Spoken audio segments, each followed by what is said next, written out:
Donald Trump is getting ready to slash Medicaid and food stamps. This is according to a scoop by Jonathan Swan of Axios.com.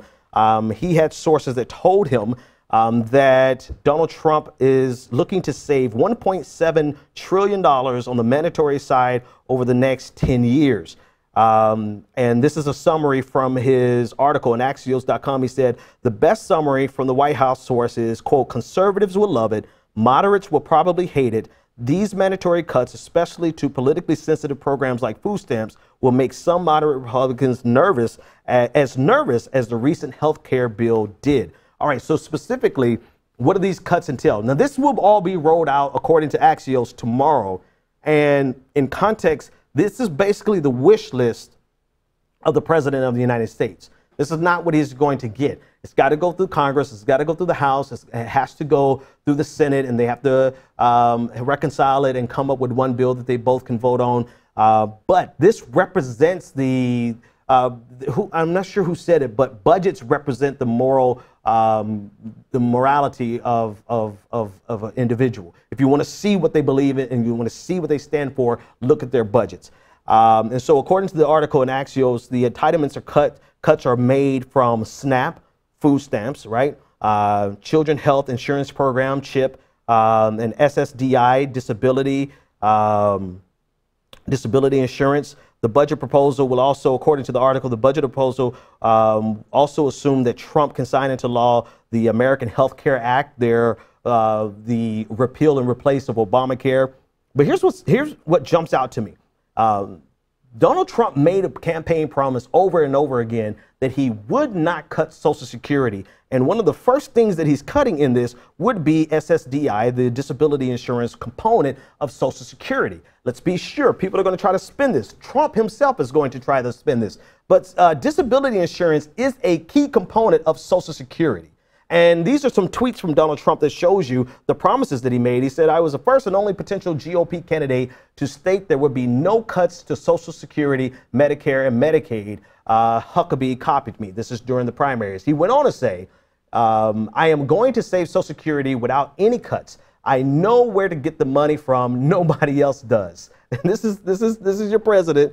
At the time, he was candidate Trump. He said he's not going to cut Social Security and he's not going to cut Medicaid, but here we are. He's going to cut both Social Security and Medicaid. The irony of this is, take a look at the breakdown of the states that are going to be hurt the most by the cuts in this SNAP program.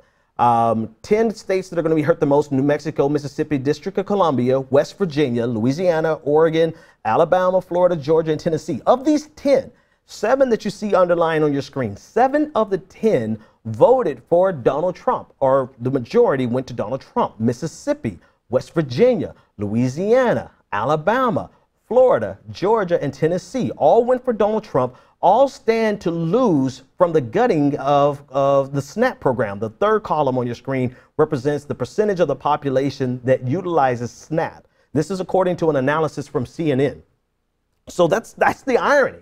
The people who are going to be hurt the most by this program or by this budget are the people who supported Donald Trump.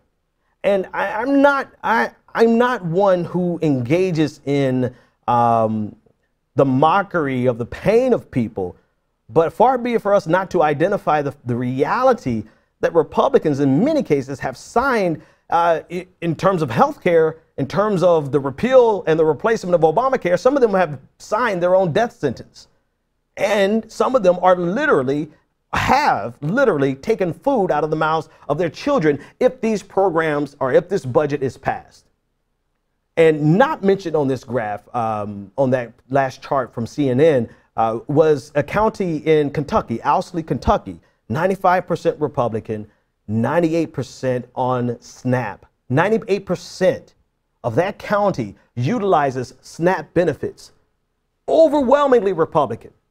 Now, is this to say that the Democratic Party, as it is, the status quo, is going to make things better? No. Would the Democratic Party have gut the SNAP programs and made things worse? No.